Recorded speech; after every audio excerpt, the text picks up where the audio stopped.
Hello friends, welcome to all. आज मैं आपके लिए जो वीडियो लेके आ रहा हूं, देखिए बात करेंगे टाटा का एक छुपा हुआ स्टॉक है, लेकिन बड़ी रैली रेडी है? Question mark. छुपा हुआ स्टॉक लास्ट टाइम पे हमने अक्टूबर के टाइम पे इसका एक वीडियो क्रिएट किया था और उस टाइम पे भी सिमिलर सिचुएशन पे ये था। एक्सपेक्टेशन रैली की यहाँ पे उस टाइम पे इतना स्ट्रेंथ वाला मैं कहूँगा स्ट्रक्चर नहीं था, लेकिन अभी थोड़ा सा स्ट्रेंथ देखने को मिल रही है। तो समझने की कोशिश करते हैं, सीखने की कोशिश करते हैं इस स्टॉक को। और आगे बढ़ने से पहले मैं आपको बता दूं, अगर आपने अब तक चैनल को सब्सक्राइब नहीं किया तो जल्दी से सब्सक्राइब कर ले, बेल आइकन को प्रेस कर ले, जिससे आपको नोटिफिकेशन आती रहेगी। और टेक्निकल एनालिसिस सीखने के लिए आप मेंबरशिप ज्वाइन कर सकते हो। ज्वाइन बटन पर क्लिक करके सीधे आपको पहले स्टॉक के बारे में दिखाते हैं। देखिए, टाटा कॉफी लिमिटेड। आपने होगा टाटा पिछले कुछ टाइम से अपने एफएमसीजी बिजनेस को बिल्कुल इकट्ठा करने पे लगा है। तो यहाँ पे टाटा कॉफी भी आप देखोगे, इसमें टाटा कॉफी लिमिटेड के अंदर बहुत सारी जो है मैं कहूँगा ब्रांड्स आते हैं, चाहे टाटा कॉफी हो, टाटा टी हो, चीज़ें यहाँ पे।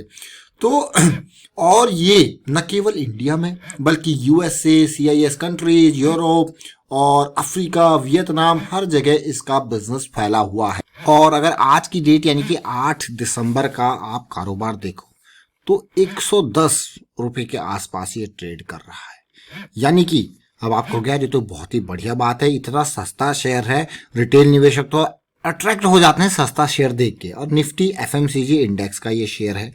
और अगर मैं टाटा कॉफी की डिटेल आपको दिखाऊं तो 40% की डिलीवरी यहाँ पे देखने को मिली। लेकिन इस स्टॉक को तसल्ली से देखिए, मात्र 2000 करोड़ का मार्केट कैपिटलाइजेशन है। प्राइस आपने देख लिया, हर 12 रुपए पे 1 रुपए कमा के दे रहा है। बुक वैल्यू 68 के आसपास है। अगर मैं कंपनी के ऊपर उधार की बात करूं तो 1100 करोड़ का तो इस कंपनी के ऊपर उधार है। और अगर फंड प्रॉफिट को देखो, पिछले कुछ टाइम से सेल्स ग्रोथ तो है लेकिन प्रॉफिट ग्रोथ 14% नेगेटिव में है। तो अब आप कहोगे क्यों ऐसे शेयर को आप दिखा रहे हो, बता रहे हो? देखिए, मैं अभी आपको टेक्निकल पे लेके चलूंगा। तो ये stock completely on the basis of technical analysis breakout के लिए रेडी है। उस चीज के बारे में हम यहाँ पे बात करेंगे। और कुछ हैंड्स एक्सचेंजेस हो रहे हैं, जरा देखिए। यहाँ पे इस कंपनी के बड़े हिस्सेदार ने, बड़े मैं कहूंगा प्रोमोटर नहीं कहूंगा, एक बड़ा शेयर होल्डर था एफ बॉन एजी, जिन्होंने टाटा कॉफी के 23 करोड़ के शेयर्स, 23 करोड़ अमाउंट जो शेयर्स का नहीं, रुपीज में जो है जितने कितने के शेयर्स जो इन्होंने 22 लाख शेयर ऑलमोस्ट ये है ओपन मार्केट के थ्रू बेचे थे। अभी रिसेंट अपडेट जो यहाँ पे अब आपको गया, ये तो बहुत ही अच्छी बात है, बहुत ही पॉजिटिव बात आपको देखने को मिल रही है। तो अब बहुत सारे लोग सोच रहे होंगे यार ये प्रोमोटर ने माल बेचा। देखिए, प्रोमोटर नहीं, एक बड़े शेयर होल्डर यहाँ पे थे, प्रोमोटर नहीं है। हम आप प्रोमोटर ने नहीं कह सकते यहाँ पे, लेकिन ओपन मार्केट में ये बेचे तो किसी ने खरीदे जरूर होंगे।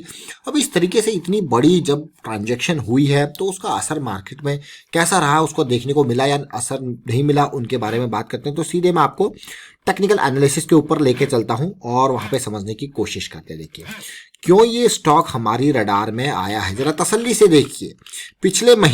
पिछले 2-3 महीनों में लगातार लोअर हाई की सीरीज यहाँ पे चल रही थी। नवंबर का महीना एकदम शांत, बिल्कुल कोई ज्यादा अप नहीं, कोई ज्यादा डाउन नहीं। ये मान के चलिए कि 98 से लेके 105, बस इतना ही मूवमेंट इसने दिखाया। लेकिन दिसंबर का महीना आते ही स्टार्टिंग के कुछ ही दिनों के अंदर शुरू हो गया धमाका। सबसे पहले नवंबर के महीने के हाई को पार किया गया। अब बारी है उससे पहले यानी कि अक्टूबर के हाई को पार करने की। तो आप कहोगे क्या मंथली स्विंग स्टार्ट हो रही है?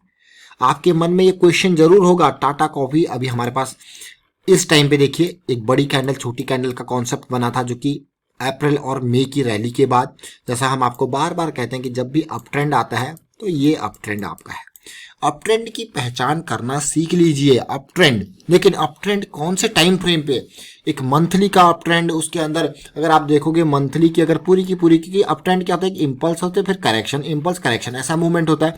तो मंथली की इम्पल्स के अंदर वीकली, डेली के बहुत सारे इम्पल्स करेक्शन समाये हुए रहते हैं। इस चीज को समझे इस तरीके से सिचुएशन, और वैसे ही इस करेक्शन के अंदर भी। तो आपको समझना होता है कि आपका गोल क्या है, आप करना क्या चाहते हो। अब मैं सीधे आपको लेके जाता हूं वीकली चार्ट पे। इस स्टॉक को हमने लास्ट टाइम पे फोकस में, रडार में लिया था और ये था ऑलमोस्ट मैं कहूँगा अक्टूबर के स्टार्टिंग टाइम पे। अभी मैं आपको वीडियो भी आपको दिखाऊंगा, देखिए अक्टूबर के स्टार्टिंग टाइम पर। उस टाइम पे हमारी एक्सपेक्टेशन थी कि ये लेवल पार हो जाए, ये 112, 14, 15 के आसपास का लेवल पार हो जाए, बट अनफॉर्चुनेटली टच इसने नहीं, टच करते ही ये मान के चलिए ऑलमोस्ट टच उस रेंज को किया था, लेकिन पार नहीं हो पाया था ये लेवल, क्योंकि ये लेवल हमारे लिए इंपॉर्टेंट था पार करना, ताकि बड़ी रैली आई। स्टॉप लॉस ये जो जॉइंट कैंडल थी इसके नीचे की थी और इसका हाई पार करने का जो है वो एक मेन पॉइंट था, लेकिन नहीं, अप डाउन चलता रहा। बट जो लास्ट वीक की सिचुएशन थी उसके बाद यहाँ पे चीज़ें बदलती हुई नजर आई। एक बड़ा वॉल्यूम, जो बड़ी ट्रांजैक्शन में आपको कह रहा था ना, तो उसने एक बड़े वॉल्यूम के रूप में यहाँ पे शेयर को दिखाया और अब जो है ये शेयर दोबारा रेडी हो रहा है, उसी लेवल के आसपास जा रहा है जो कि 114-15 के आसपास का लेवल है, उसको पार करने की कगार पे जा रहा है। तो क्या इस बार ब्रेकआउट सक्सेसफुल हो पाएगा? तो सिचुएशन देखिए, लास्ट टाइम के अगर आप आरएसआई लेवल्स को भी देखें तो मुझे लगता है कि इस बार का आरएसआई लेवल उन लेवल्स को पार करता हुआ ना जा रहा है। तो हाँ, तो ब्रेकआउट यहाँ पे होने के बढ़िया चांसेस है, लेकिन 120 का लेवल फिर से, तब तक यहाँ पे ये सिचुएशन ऊपर जाएगी। तो अगर यहाँ पे करेक्शन फिर से आते जाए, ध्यान दें इस पॉइंट पे, ध्यान दें, तेजी अगर यहाँ पे करेक्शन आ जाती है ना छोटी, या फिर हल्का सा pull back kind of situation आ जाती है, तो एक बड़ी अपॉर्चुनिटी आपको देखने को मिलेगी और आरएसआई पे इस तरीके से सिचुएशन बन जाएगी तो मजा ही मजा। लास्ट टाइम पे भी हम यही आपको कह रहे थे कि भाई तेजी आए और करेक्शन के बाद ऐसी सिचुएशन देखने को मिल जाए तो मजा ही मजा आ जाए, बट करेक्शन आया और करेक्शन फिर से इसको उन्हीं पुराने लेवल से यानी कि 9800 के लेवल पे ले आया, ज़्यादा डाउन नहीं। और स्टॉप लॉस अगर किसी ने वीकली थीसिस लास्ट टाइम पे लगी है तो उसका स्टॉप लॉस अभी तक हिट नहीं हुआ होगा। पेशेंस जरूर रिक्वायर्ड था, बट अभी फिर से ये स्टॉक तैयार हो रहा है। देखिए फर्स्ट टाइम पे उस बैरियर को पार नहीं कर पाया, लेकिन फिर से तैयार हो रहा है। बट इस बार सिचुएशन क्या पॉजिटिव है? तो सबसे पहले मैं उस ट्रांजैक्शन की बात करता हूं जो कि अभी रिसेंटली हुई थी, जहां पे बड़ी सेल देखने को मिली थी। और उसके बाद आप देखिए उस ट्रांजैक्शन के बाद अगर मैं फिर से उन्हीं सिचुएशन पे जाऊं, उन्हीं नंबर्स पे जाऊं, तो ये वो एरिया है। देखिए ये वो एरिया है जिसको पार करने की लास्ट टाइम पे भी हमने बात करी थी। और फिर से लास्ट टाइम पे जब हम लेके आए थे स्टॉक, तो आई थिंक 8-9 अक्टूबर के आसपास का वो टाइम था। इस टाइम की फ्रेम की बात थी कि ये एरिया पार हो जाए तो मजबूती देखने को मिल सकती है, बट नहीं, अभी फिर से उसी कगार पे शेयर पहुंच चुका है, उन्हीं रेंजेस पे शेयर पहुंच चुका है। बट इस बार थोड़ा सा मैं कहूंगा चीजें बदली हुई हैं। क्या बदली हुई है? Look at the volume towers of green volume towers, means the buyers are more active now. ये ग्रीन वॉल्यूम टावर आप इन 4 दिनों के अंदर ये देखिए और ये देखिए, तो मतलब जो सेलिंग हो रही है साथ के साथ वो बहुत ही मिनिमम वॉल्यूम के साथ हो रही है, लेकिन बाइंग एवरेज वॉल्यूम जब आप देखोगे ना तो आप कहोगे भाई चीजें बदलने वाली है। बट स्टिल अगर आपकी थीसिस यहाँ पे वीकली की है तो स्टॉप लॉसेस आपको पता है 97.50 और आपकी एंट्री पॉइंट मुझे लगता है कि ये एरिया, साथ के साथ the most important area will be 120, near to 120।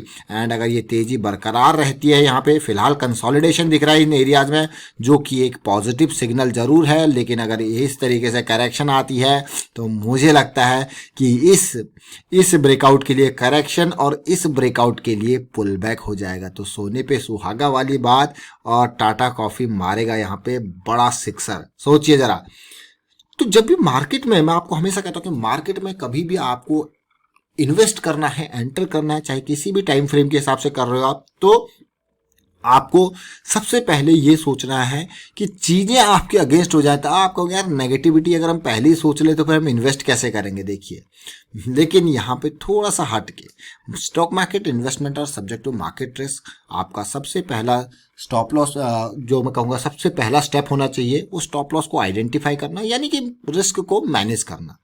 और अभी आप सिचुएशन देखोगे तो आप कहोगे यार करेक्शन आई, तेजी आई, फिर से ये करेक्शन चल रही है, तो कल फिर से बड़ी रैली आपको देखने को मिल सकती है। तो यही हम यहाँ पे आपको अभी रिसेंटली 120 के आसपास तक मैं कहूँगा 10 पॉइंट भी अगर यहाँ से मूव करता है ना, तो ऑलरेडी ये 8-9% का जंप होगा। और उसके बाद फिर करेक्शन आके फिर मूव करता है, तो ये मूव और कहीं और कुछ ही दिनों के अंदर 10%, 20%, 25% तक अगर आपको गेन मिलता है तो दैट इज मैं कहूँगा मोर देन सफिशियंट। तो फिलहाल वाइंड अप करता हूँ इस वीडियो को। उम्मीद करता हूँ टाटा कॉफी के बारे में आपको डिटेल में यहाँ पे दिखाया होगा, लेकिन एक वाइंड अप करने से पहले जो हम वीडियो की बात कर रहे थे, ये देखिए, ये जरा देख लीजिए, ये अक्टूबर 23 का वीडियो है, जरा इसको थोड़ा सा सुन लीजिए और क्या कुछ यहाँ पे अपडेट थी। पार्ट स्टार्ट और स्टॉप लॉस वीकली थीसिस आपकी है, तो ये 96 98 के आसपास का स्टॉप लॉस, अगर मैं इन्वेस्ट करूंगा तो मैं ये स्टॉप लॉसेस यहाँ पे लेके। तो आपने देखा, ये उस टाइम पे हमने वीडियो क्रिएट किया था और उसी का फॉलोअप हम यहाँ पे बना रहे हैं अभी, क्योंकि फिर से दोबारा स्टॉक जागा है करेक्शन के बाद। और वीडियो को शेयर कीजिए, आप लाइक कीजिए, चैनल सब्सक्राइब नहीं किया तो जल्दी से सब्सक्राइब कर ले, साथ के साथ बेल आइकन को प्रेस कर ले, जिससे आपको नोटिफिकेशन आती रहेगी। Thank you for watching the video.